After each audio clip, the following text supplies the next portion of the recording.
I was standing at the baggage claim, absent-mindedly scrolling through my phone, when I saw her. My heart stopped. Megan was there, standing just a few feet away, and she wasn't alone. A man, tall and impeccably dressed, was by her side. He was holding her hand, his thumb gently stroking her knuckles. They looked close, too close for two people who had only met at a work conference. I couldn't believe what I was seeing. She wasn't supposed to be here. Not like this. Megan had told me she was heading to Los Angeles for a design conference. We had gone over the details before she left, 2 days of panels, networking, and then back home. It was routine. We always communicated openly about our work schedules, and I trusted her. But now, as I watched her standing next to this stranger, that trust shattered into a million pieces. My hands clenched into fists as I moved closer. They hadn't seen me yet. I couldn't take my eyes off them. The way she looked at him, it wasn't the way you looked at a colleague. It was intimate, filled with a warmth that I hadn't seen in a long time. They laughed, completely unaware of the storm that was brewing just a few feet away. Then Megan turned her head, and our eyes met. Her smile froze on her lips, replaced by a look of pure shock. Her hand slipped out of his. For a moment, she just stood there, paralyzed. The man next to her, clearly noticing the sudden tension, looked from her to me, confused but unfazed. He was calm, almost smug. That only fueled my anger. Dan, Megan's voice was barely above a whisper. Trembling with guilt. I didn't respond. I just stood there, staring at her, waiting for some kind of explanation. The silence between us grew thicker with every passing second, suffocating. She didn't need to say anything. I already knew. The man, James, I later learned, extended his hand to me, completely unaware of the firestorm he had just walked into. "Hey, you must be Dan," he said, with a friendly smile that made my stomach turn. "I've heard a lot about you." I didn't take his hand. I couldn't. The audacity of this guy, standing there as if nothing was wrong, as if I hadn't just caught my wife holding hands with him. My head was spinning, the rage bubbling just beneath the surface, but I kept it together, for now. "Let's go," I said coldly to Megan, turning away without waiting for her response. We walked to the car in silence. I could feel the weight of her eyes on me, but I didn't look at her. I couldn't. Every second felt like an eternity. When we finally reached the car, she opened her mouth, as if to say something, but nothing came out. I started the engine and pulled away from the airport. My knuckles were white on the steering wheel, and my thoughts racing. Every part of me wanted to scream, to demand answers, but I knew that once I opened my mouth, there would be no turning back. I wasn't ready for that yet. Not yet. The drive home was suffocatingly silent. Megan didn't say a word, and neither did I. The air between us was thick with the weight of everything that had just happened. My mind kept replaying the moment in the airport, the image of her hand in his, the way they laughed like they were the only two people in the world. I couldn't shake it. When we finally pulled into the driveway, I killed the engine and sat there for a second, my hands still gripping the steering wheel. Megan shifted nervously in her seat. I could feel her eyes on me, waiting for me to explode, to start shouting, but the rage had cooled into something darker, something quieter. We stepped into the house. The place that had once been filled with warmth now felt like a cold shell. I dropped my keys on the table by the door and turned to face her. She looked smaller, like a version of herself that I didn't recognize. Her confident, successful facade was gone, replaced by guilt and fear. "Megan," I started, my voice sounding far steadier than I felt. "Who is he?" She hesitated, her eyes flickering down to the floor as if it held the answer. Then she sighed a deep, broken sound that seemed to drain all the energy from her body. "His name is James," she whispered. "We met at the conference. He's an art director." We just started talking. I waited for more. There had to be more. She had to give me something, some explanation that would make sense of the image seared into my mind. But she just stood there, her eyes pleading for forgiveness without saying anything that would help me understand. "Talking?" I echoed, my voice sharp.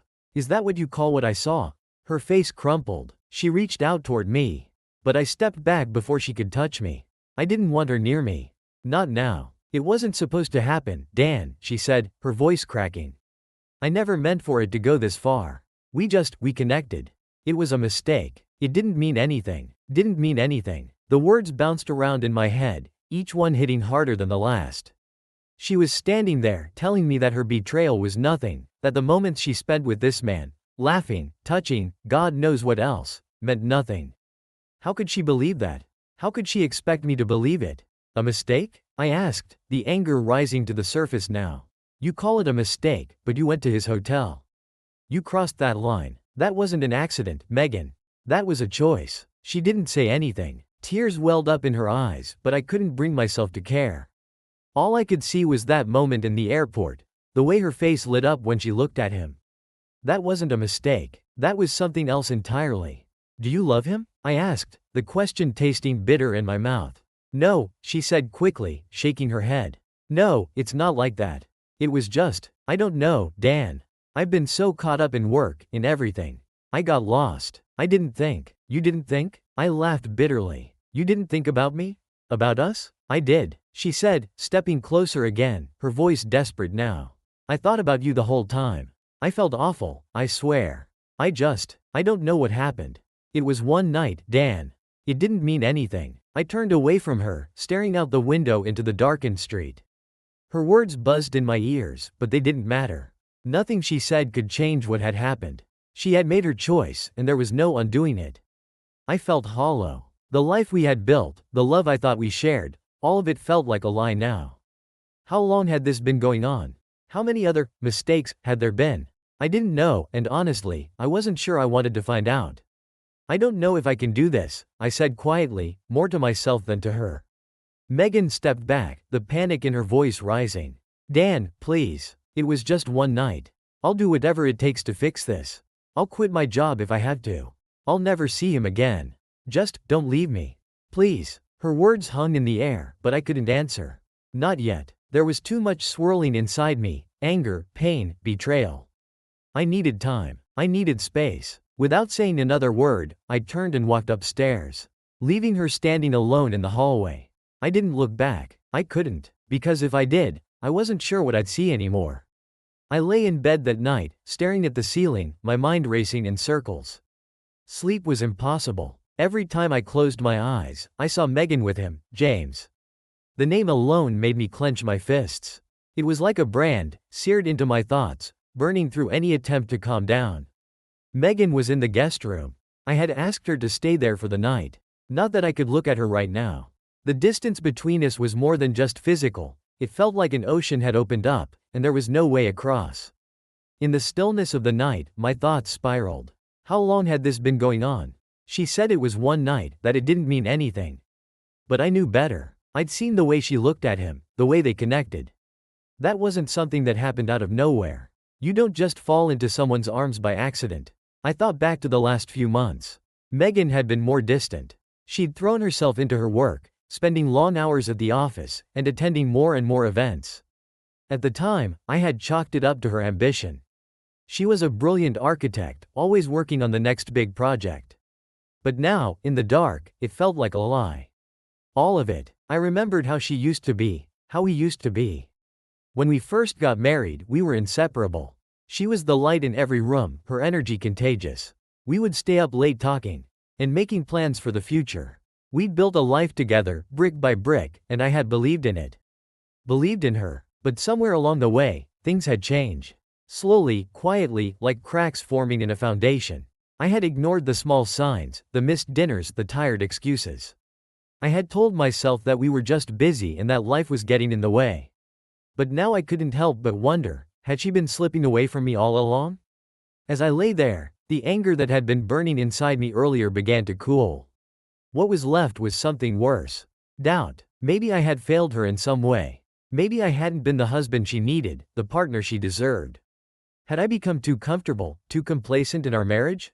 While I was focused on my own career, had I missed the signs that she needed more from me?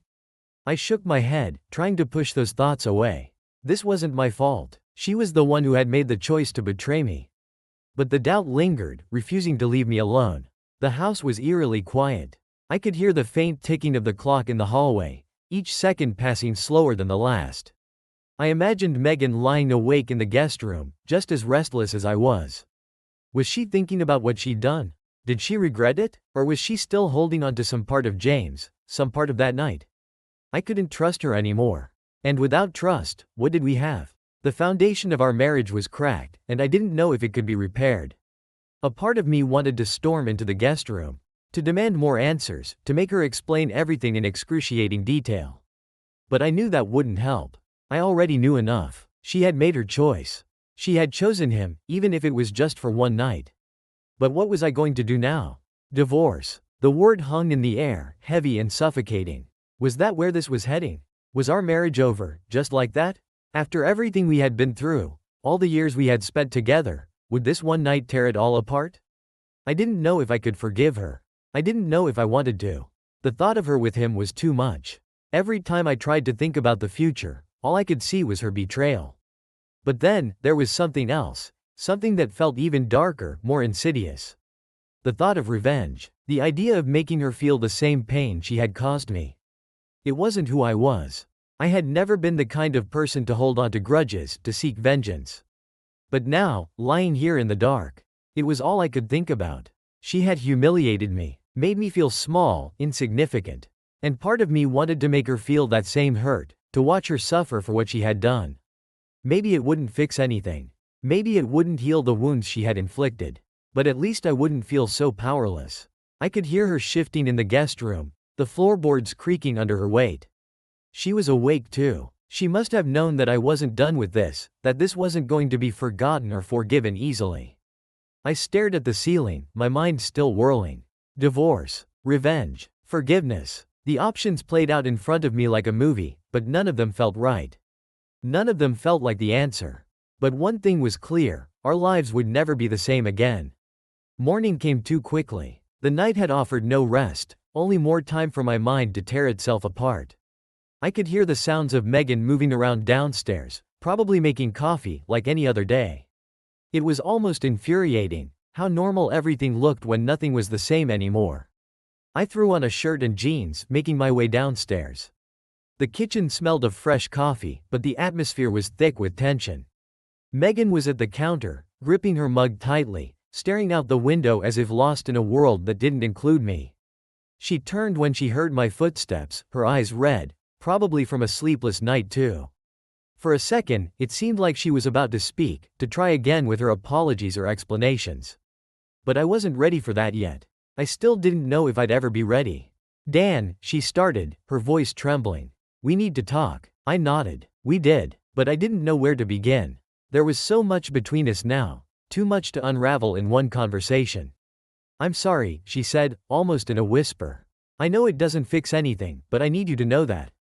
I regret everything. Her words sounded sincere, but that did nothing to ease the cold knot of betrayal in my chest. It was too late for words. I don't know if sorry is enough, Megan, I said, keeping my voice steady. You've shattered something between us, something I don't know if we can ever rebuild. Tears filled her eyes again, but she didn't break down. I think we both knew that this was beyond emotions now. This was about consequences. Do you want a divorce? She asked, her voice fragile. The question hung in the air. It was a question I had been dreading, but also one I had been considering all night. Divorce felt like the logical solution. End it clean. Walk away from the wreckage and start fresh. But it wasn't that simple. Part of me wanted to hold on, to fight for the life we had built together. There was still love buried beneath the rubble, wasn't there? But I also couldn't forget the image of her with him. That wasn't something I could just erase from my mind. Trust once broken doesn't come back easily. I don't know yet, I admitted. I don't know what I want right now. She nodded slowly, her eyes locked onto the floor. Silence filled the room again, the kind that suffocates. I'm willing to do anything, Dan, she said finally, her voice stronger. I'll quit my job, I'll go to counseling. Whatever it takes to fix this.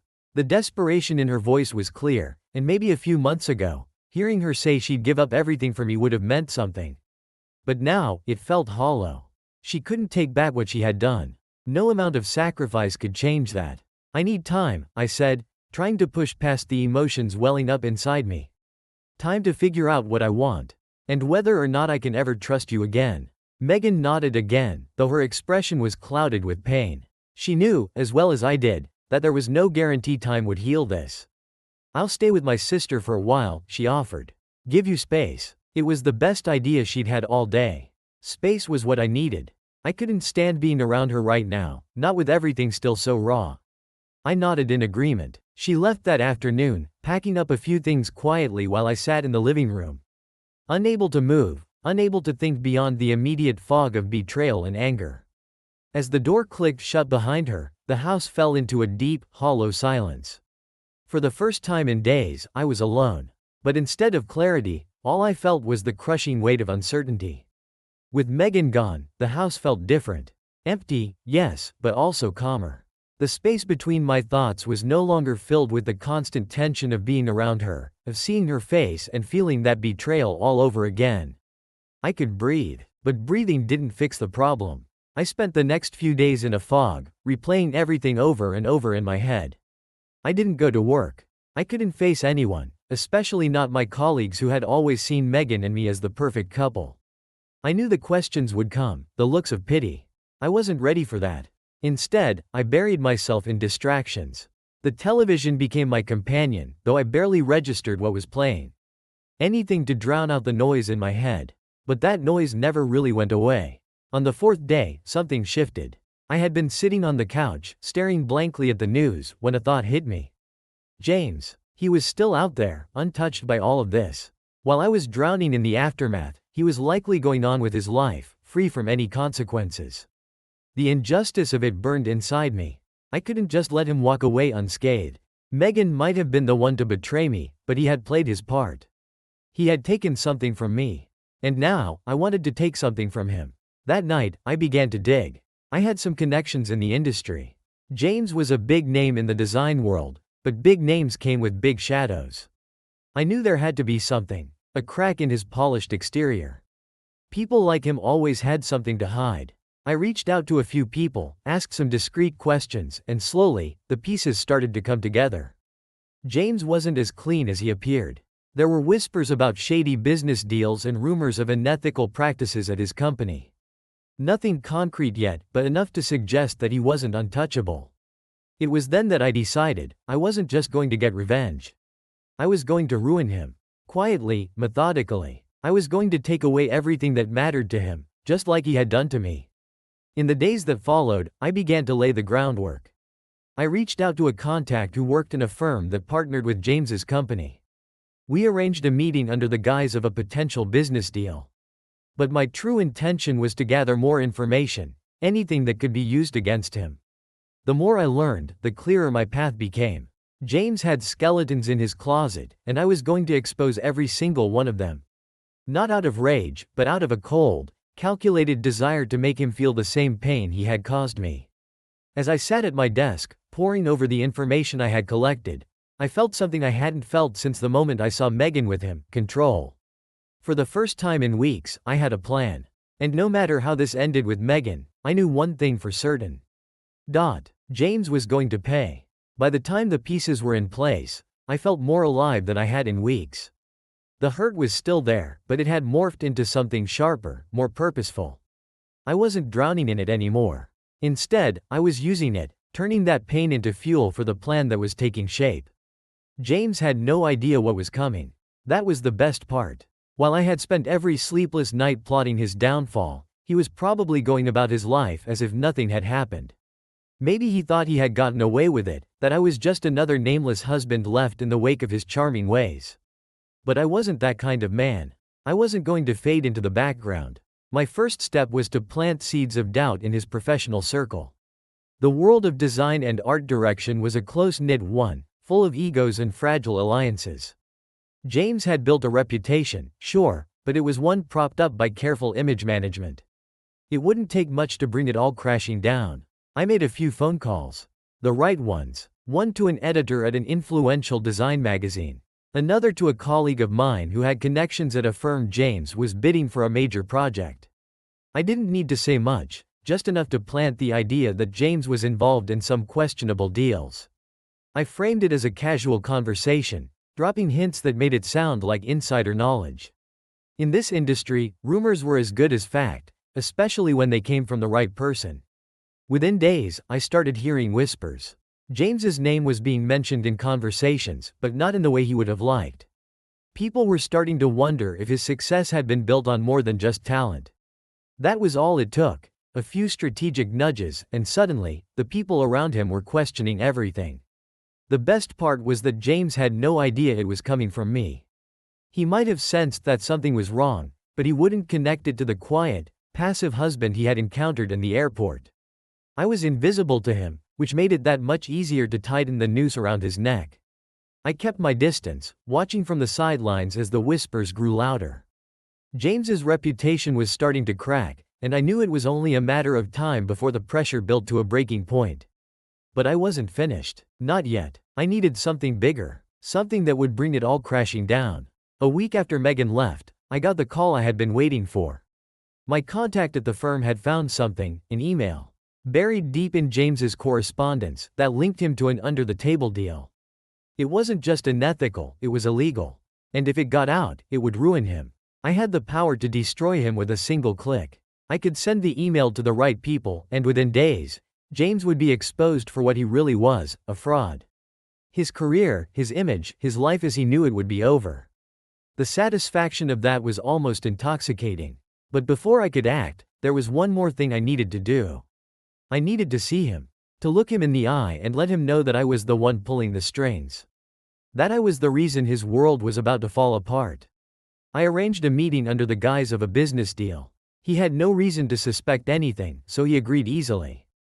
We met at a trendy bar in the city, one of those places where everyone is too busy pretending to be important to notice what's really going on around them. James walked in with that same confident stride I'd seen at the airport. He smiled when he saw me, completely unaware of the trap he was walking into. "Dan, right?" he said, shaking my hand like we were old friends. "Glad we could finally meet. I've heard a lot about your work." I didn't bother with pleasantries. I didn't care about his fake charm. "Let's cut the bullshit," I said, my voice low and cold. "I know who you are, James. I know what you did." For the first time, I saw his smile falter. Confusion flickered in his eyes, but he tried to play it off as if I was just some guy who didn't know how the world worked. "Look, man," he said, his tone shifting slightly, "I don't know what you've heard, but—" "You know exactly what I've heard," I interrupted, leaning forward. "You screwed my wife. And now, I'm going to screw you." James blinked, the full weight of my words hitting him like a freight train. For a moment, he just stared at me, processing what I had said. Then, slowly, he leaned back in his chair, his expression hardening. "I'm not the bad guy here, Dan," he said, his voice steady but laced with arrogance. "Your wife came to me. She made her choice. If you're looking for someone to blame, maybe you should start with her." His words hit me like a punch to the gut, but I didn't flinch. I couldn't let him see how much it hurt, how deep the wound went. I needed to stay focused. "I'm not here to debate who's to blame," I said, my voice icy. "I'm here to let you know that your time is up. I've got enough dirt on you to bury your career. That cushy life you've built? It's about to go up in flames." James's face paled. For the first time, I saw fear in his eyes. He knew I wasn't bluffing. He knew that I had the power to destroy him. "What do you want?" he asked, his voice quieter now, all the bravado gone. "I want you to feel what I felt," I said, my eyes locked on his. "I want you to lose everything." He swallowed hard, his Adam's apple bobbing nervously. He didn't say anything for a long moment, just stared at me, trying to figure out his next move. But there was no move. Not this time. I stood up, pulling my phone out of my pocket. I opened the email with the incriminating evidence, my finger hovering over the send button. James's eyes widened, his breath catching in his throat. "Dan, wait." I pressed send. It was done. James was finished. Without another word, I walked out of the bar, leaving him sitting there, watching his world collapse in real time. The days following my meeting with James were surreal. It was as if I had been living in a fog for so long that I didn't quite know how to function in the clarity that came after. I had destroyed him, just as I said I would. The email I sent triggered a chain reaction, and within 24 hours, the scandal exploded. His company was hit with multiple investigations, clients pulled out of contracts, and his name became synonymous with corruption in the industry. I watched it unfold from a distance, keeping my ear to the ground through contacts and news articles. James was finished. The powerful, charming art director who had once seemed untouchable was now just another casualty of his own arrogance. And I had done that. For a brief moment, I felt satisfaction, maybe even a twisted sense of accomplishment. This was what I had wanted, right? To make him pay, to take back the control that had been ripped from me when I found out about him and Megan. But as the days passed, that satisfaction began to fade, replaced by something darker. I had been so focused on James, on making him suffer, that I had barely stopped to consider what came next. The anger that had fueled me had burned out, leaving behind only emptiness. James was ruined, but I was still here, still living in the aftermath of my wife's betrayal. Nothing about that had changed. Megan was still at her sister's, giving me the space I had asked for, though we hadn't spoken since she left. I knew that a reckoning was coming. We couldn't avoid it forever. But I didn't know what I was going to say to her, or what I even wanted from her at this point. As much as I hated to admit it, part of me missed her. Even after everything, I missed the way we used to be. I missed the life we had built together, the future we had planned. But I couldn't look at her the same way anymore. I couldn't shake the image of her with James, couldn't forget the way she had betrayed me so easily. Was there any way back from this? Or was our marriage already dead, buried under the weight of everything that had happened? One evening, about a week after the fallout, I got a call from Megan. Her voice was hesitant, unsure, as if she wasn't sure I'd even pick up. "Dan," she said quietly. "Can we talk?" There was no avoiding it now. I agreed to meet her, knowing that the conversation would likely be the most difficult one of my life. We arranged to meet at a small cafe on the edge of town. It was neutral ground, somewhere that didn't hold the weight of our history. I arrived first, nerves twisting in my stomach. I hadn't seen her in days, and I didn't know how I was going to feel when I did. When Megan walked in, she looked tired. She had lost weight, and there were dark circles under her eyes. It was clear that the last few weeks had taken a toll on her too. She approached the table slowly, almost cautiously, as if afraid I might lash out the moment she sat down. "Hi," she said softly, sliding into the seat across from me. "Hi," I replied, my voice colder than I intended. For a few moments, neither of us spoke. The tension between us was thick, almost suffocating. I could feel my anger bubbling just beneath the surface, but I forced myself to stay calm. "I've been thinking a lot," Megan said finally, breaking the silence. "About us, about everything that happened." I nodded, waiting for her to continue. "I don't know how to fix this," she admitted, her voice trembling. "I don't even know if it's possible to fix. But I need you to know that I still love you. That never changed." I looked at her, trying to read the sincerity in her eyes. She sounded honest, but her words felt hollow after what she had done. How could I trust her again? How could I believe anything she said? "I don't know if I can love you the same way anymore," I said bluntly, my voice laced with bitterness. "You broke something, Megan. And I don't know if it can be repaired." Tears filled her eyes, but she didn't look away. "I know," she whispered. "I know I hurt you, and I'll regret that for the rest of my life. But I'm willing to do whatever it takes to make things right if you'll give me the chance." I let out a heavy sigh, running a hand through my hair. I don't even know what right looks like anymore. We sat in silence again, the weight of our broken marriage pressing down on us. It was clear that this wasn't going to be resolved in one conversation.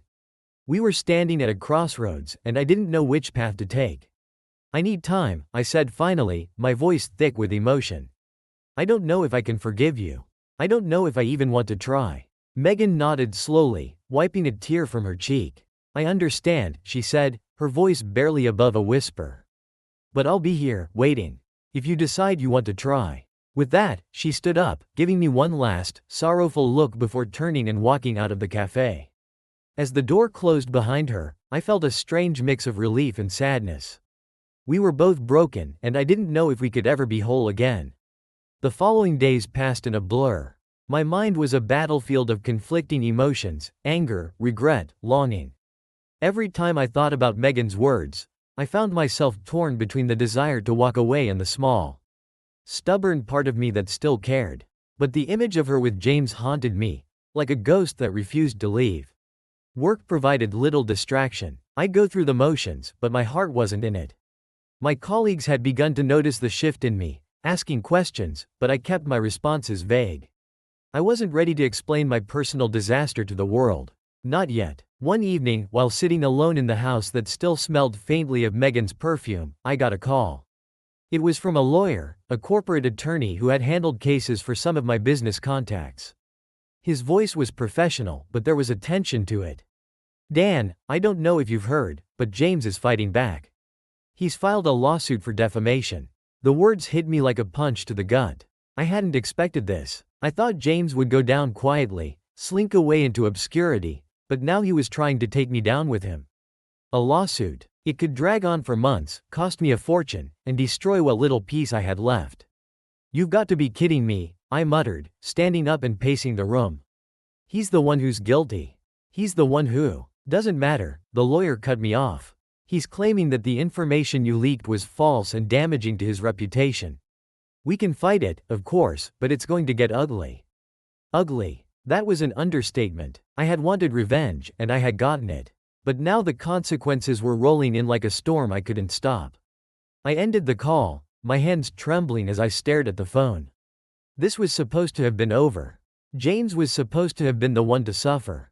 Not me. But now it was all spiraling out of control. I had lit the match, and now the fire was threatening to consume everything. I sat down heavily on the couch, my mind racing. What was I going to do? Was I prepared to drag this fight out?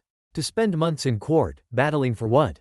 Satisfaction? Justice? Or was it just pride? For the first time, I wondered if I had gone too far. If, in my quest to destroy James, I had only ended up destroying myself. The reckoning was here, and I wasn't sure I was ready to face it. The lawsuit hit me harder than I expected. James wasn't just dragging me into a legal battle, he was aiming to ruin my name, my career, and everything I had spent years building. He wasn't content with his own downfall. He wanted to take me down with him. Days turned into weeks as the lawsuit unfolded. My lawyer had warned me that it would be a drawn-out process, and he was right. Every day brought new documents, more legal fees, and the gnawing stress that I couldn't shake.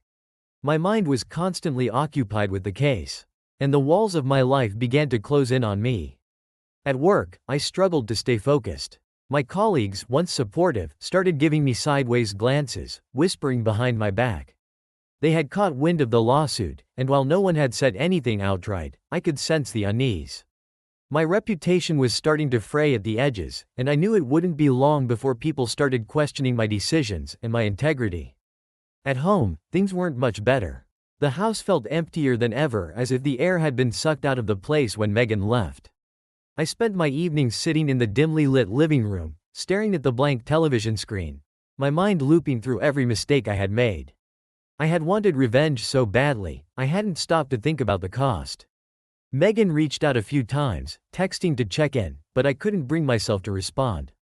What was there to say? We were both standing on the edge of a cliff, and I wasn't sure if we were going to jump or turn back. Every time I thought about her, a fresh wave of anger surged through me. I had loved her, trusted her, and she had thrown it all away. But the anger wasn't as sharp as it used to be. It was dulled by exhaustion, by the weight of everything that was happening. I wasn't sure I had the energy to keep hating her, not when I was already fighting so many other battles. But I didn't know if forgiveness was possible either. One night, I found myself staring at the phone again, wondering if I should call her. I didn't know what I would say. Part of me just wanted to hear her voice, to feel some kind of connection to the life we used to have. But another part of me, the part that was still raw and bleeding, couldn't bear the thought of hearing her apologies again. I tossed the phone aside and poured myself a drink instead. It wasn't the healthiest way to cope, but at that moment, I didn't care. I needed to numb the pain, to escape the endless cycle of regret and frustration that had become my life. As I sipped the whiskey, I thought about James. I had destroyed him, but in the process, I had destroyed a part of myself too. The lawsuit was just the latest blow, but it wasn't the worst. The worst was the realization that, even after everything, I still didn't feel whole. Revenge hadn't fixed anything. It hadn't healed the wound that Megan had left. It hadn't made me feel better. I was just as broken as before. A month after the lawsuit was filed, I got an unexpected knock on the door. I wasn't expecting anyone. Most people had stopped visiting me by then. Sensing the storm that was brewing around me. So when I opened the door and saw Megan standing there, I was caught off guard. She looked different. There was a softness in her eyes, something fragile, like she had been through her own battle and wasn't sure if she had come out victorious. She was holding a small bag, and I realized with a jolt that she had come to stay, or at least hoped to. "Dan," she said quietly, her voice hesitant. "Can I come in?" I hesitated, the anger and hurt rushing back in a tidal wave. Part of me wanted to slam the door in her face, to tell her to leave and never come back. But another part of me, The part that was still clinging to the memory of who we used to be, stepped aside and let her in. Megan walked in slowly as if she was afraid of disturbing something fragile. She set her bag down by the door and stood there awkwardly, not sure where to begin. I didn't offer her any help. "I've been thinking," she said after a long pause. "About everything. About us. About what happened." I crossed my arms, leaning against the wall. "And?" She looked down, fidgeting with her hands. "I know I hurt you, Dan. I know I broke your trust. But I also know that I want to try to fix it. If that's even possible." I scoffed, the bitterness rising in my throat. "You think we can just fix this?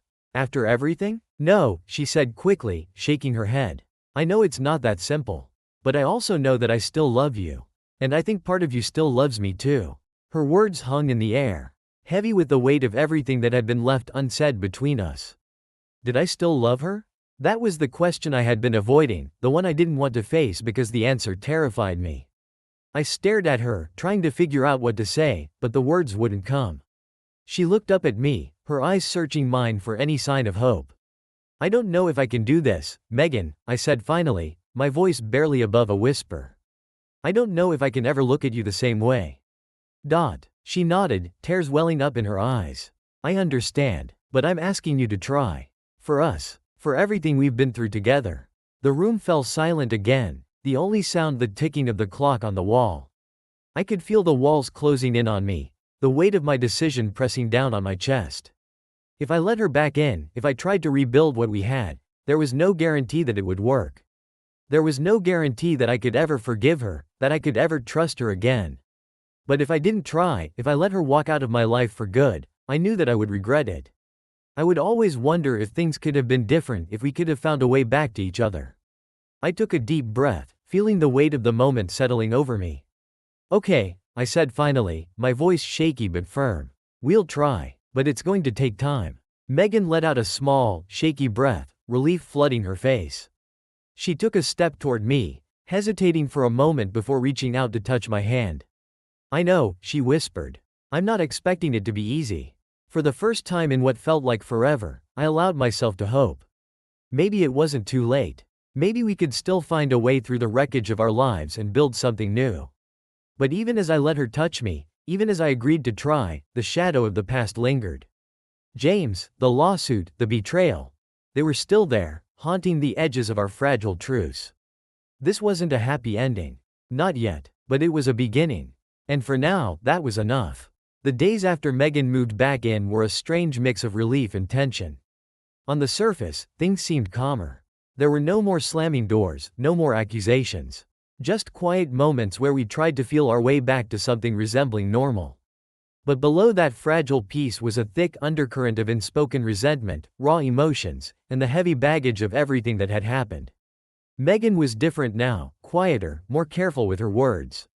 She seemed to understand the delicate nature of the situation, that anything too sudden or too deep could send us back to the brink.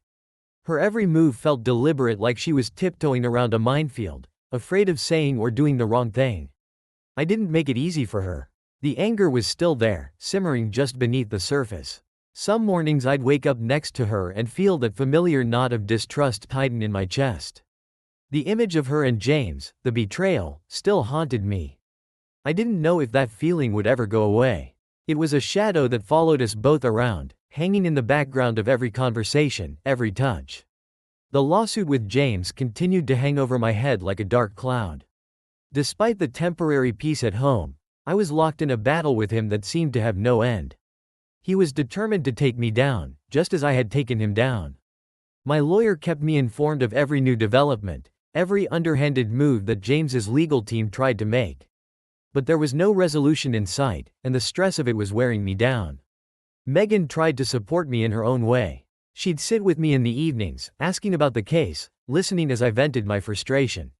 Sometimes, I could see the guilt in her eyes, the unspoken understanding that all of this, the lawsuit, the fallout, was a direct result of her affair. But she never said it out loud. And neither did I. We both knew the truth, and that was enough. One evening, after a particularly long day of legal wrangling and work stress, I came home to find Megan sitting at the kitchen table, staring down at her phone. She looked up when I walked in, and for a moment, There was something in her expression I couldn't quite place, anxiety, maybe, or fear. She quickly masked it, offering me a small smile. "Hey," she said softly. "How was today?" I shrugged, too tired to get into the details. "Same as always. James is dragging this thing out for as long as he can." Megan nodded, her eyes flicking back to her phone for a split second. "I'm sorry, Dan. I know it's because of me." Her words hung in the air, and for the first time in weeks, she had said it. The thing we had both been avoiding. I sat down across from her, running a hand through my hair. "Yeah," I said, my voice heavy with exhaustion. "It is. But it's not just your fault, Megan. I made my choices, too." She looked down, her fingers tracing the edge of the phone case. I keep thinking about what I've done. What I've put you through. I don't know how to make it right." I let out a long sigh, leaning back in my chair. "I don't know either. I don't know if we can make it right. But we're trying. That's something." She nodded, and for a moment, we sat in silence. The weight of our shared history pressed down on us, but there was also something else, a flicker of hope. We were still here, still sitting at the same table, still talking. It wasn't much, but it was more than I had expected. After a few minutes, Megan spoke again, her voice quieter this time. "Dan, there's something I need to tell you." My heart skipped a beat. The last time she had said those words, my entire world had crumbled. I stared at her, my stomach tightening with dread. "What is it?" She hesitated, her fingers still fidgeting with her phone. "I've been in contact with James." The words hit me like a punch to the gut.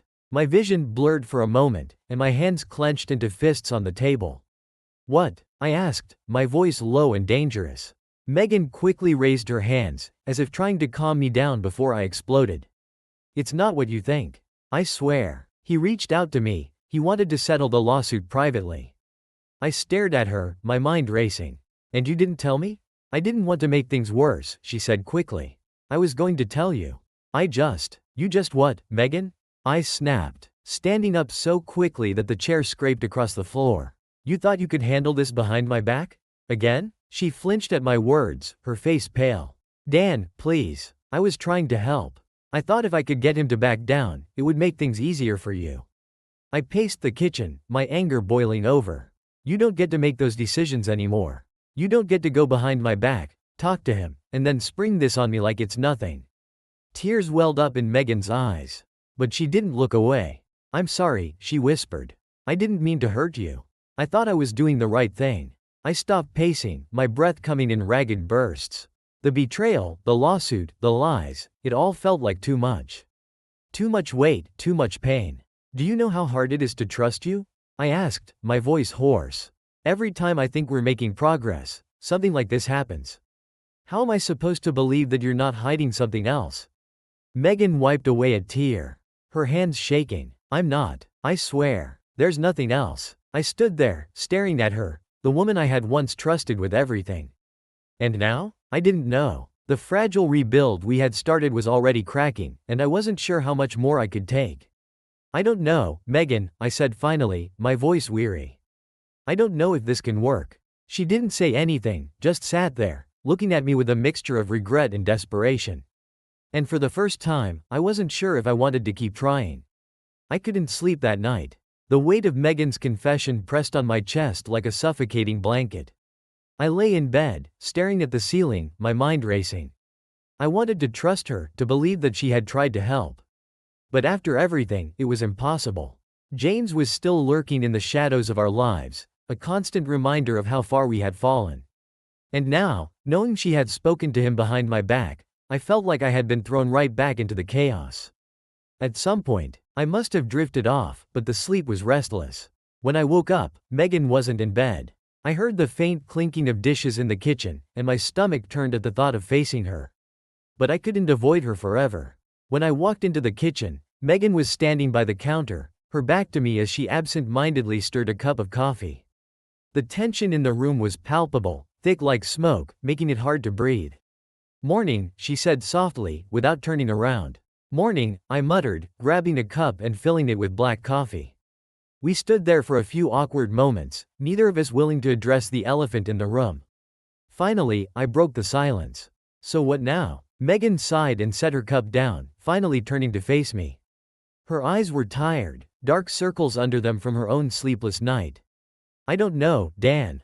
I'm trying. I really am. But I can't undo what's happened. Talking to him behind my back didn't help, I snapped. Harsher than I intended. She flinched but didn't argue. I know. I made a mistake. I thought I could fix things, but I just made it worse. I took a sip of coffee, trying to keep my frustration in check. You don't understand, Megan. Every time you keep something from me, it feels like we're right back to where we started. Like you're still hiding something. I can't live like that. She looked down, her fingers tracing the rim of her cup. I get it. I've been thinking a lot about us. About everything. And I don't know if we're going to get through this. Her words hung in the air like a death sentence. I wanted to argue, to say we could make it work, that we just needed more time. But deep down, I wasn't sure if I believed that anymore. I don't either, I admitted, my voice low. Maybe we've done too much damage. Megan's eyes filled with tears, but she quickly wiped them away. I love you, Dan. I never stopped loving you. But maybe love isn't enough. That was the hardest thing to hear. Love had been the foundation of our relationship, the one thing I had always believed in. But now, it felt like love was just another casualty of everything we had been through. I don't know if I can forgive you, I said, the words heavy with the weight of months of pain. And I don't know if I can forgive myself either. She nodded, tears spilling down her cheeks. I understand. For a moment, we stood there, two broken people trying to make sense of what was left of our lives. But there was no easy answer. No clear path forward. Just a void where our marriage used to be. I think we need some time apart, I said finally, the decision landing like a punch to the gut. To figure out what we really want. And if we can ever fix this. Megan didn't argue. She just nodded, her face pale.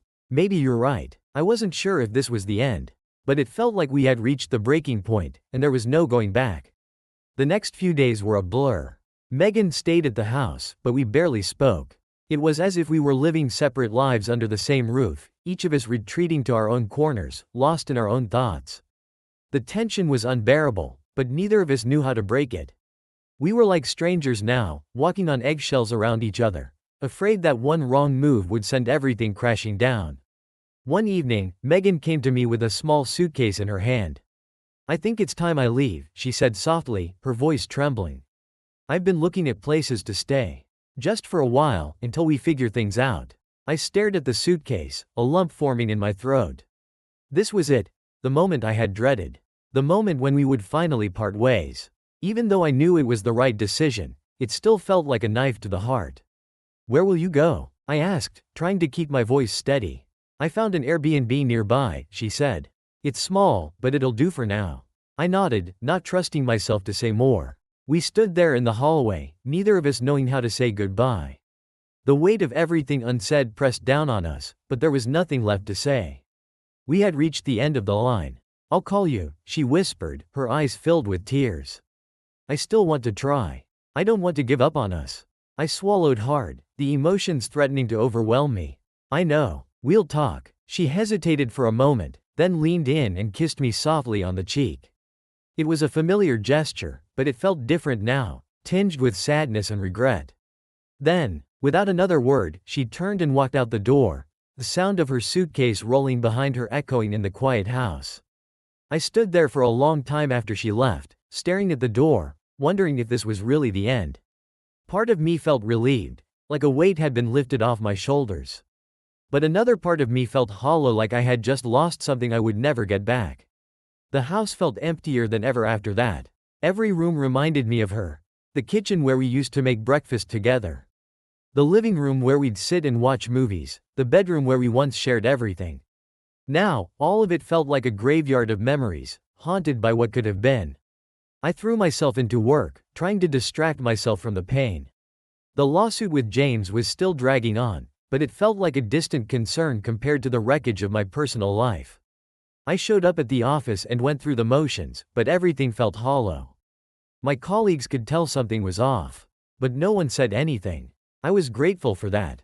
I wasn't ready to explain what had happened, or why my life was falling apart.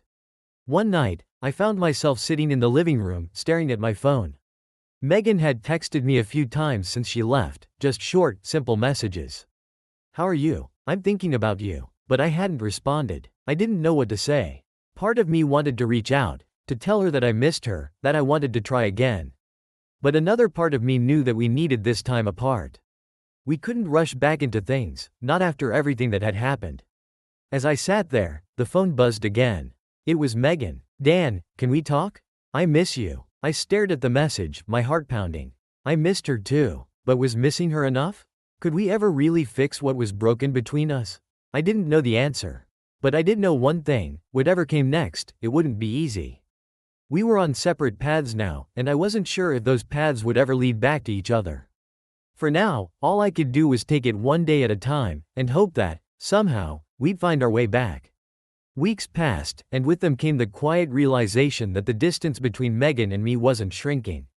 It wasn't growing either. We were stuck in a strange limbo where neither of us knew what to do next, waiting for some kind of sign that would tell us whether to move forward together or finally call it quits.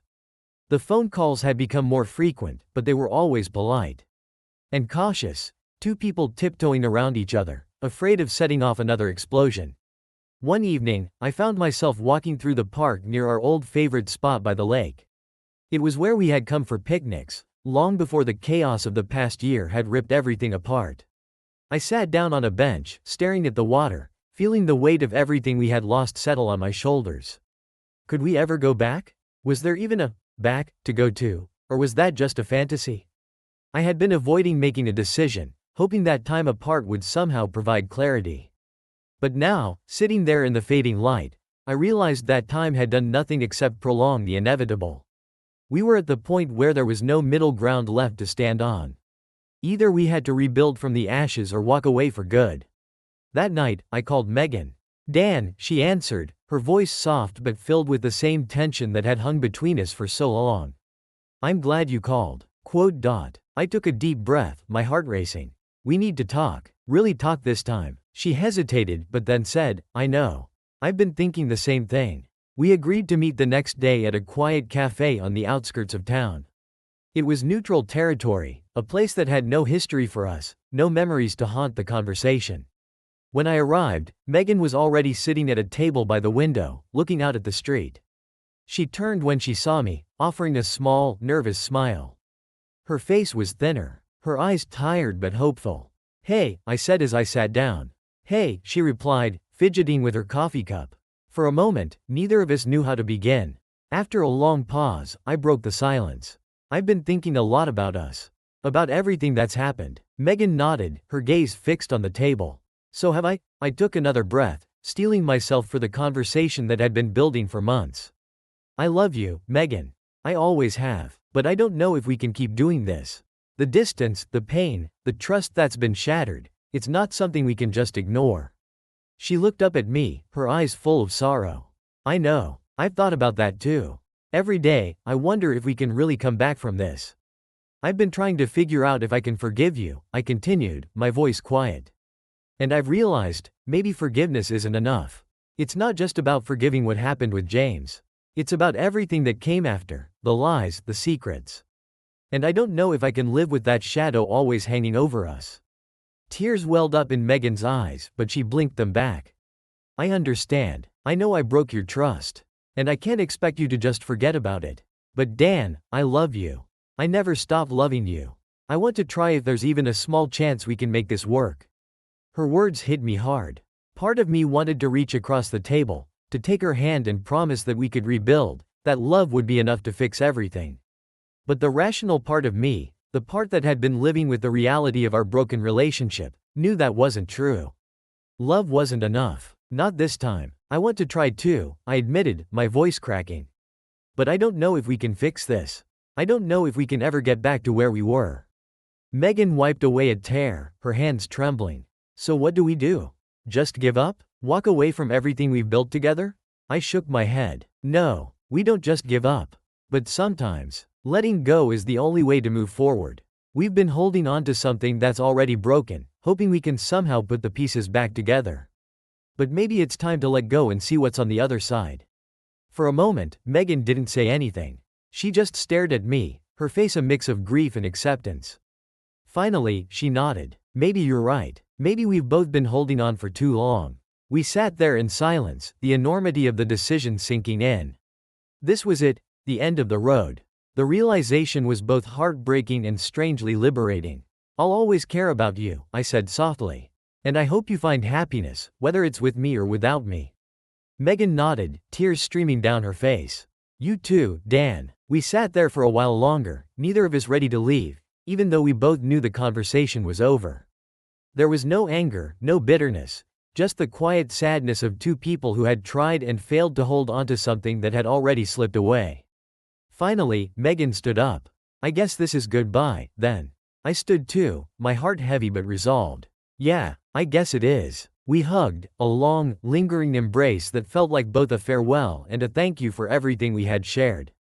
Then, without another word, Megan turned and walked out of the cafe, disappearing into the busy street. I watched her go, a strange sense of peace settling over me. It wasn't the ending I had hoped for, but it was the ending we needed. Sometimes, love isn't enough to keep people together. Sometimes, the only way to heal is to let go. As I walked out of the cafe, the sun setting on the horizon, I realized that this was the beginning of something new. Something unknown. And for the first time in a long while, I felt ready to face whatever came next. The road ahead wouldn't be easy, but it was mine to walk now, alone, but stronger for it.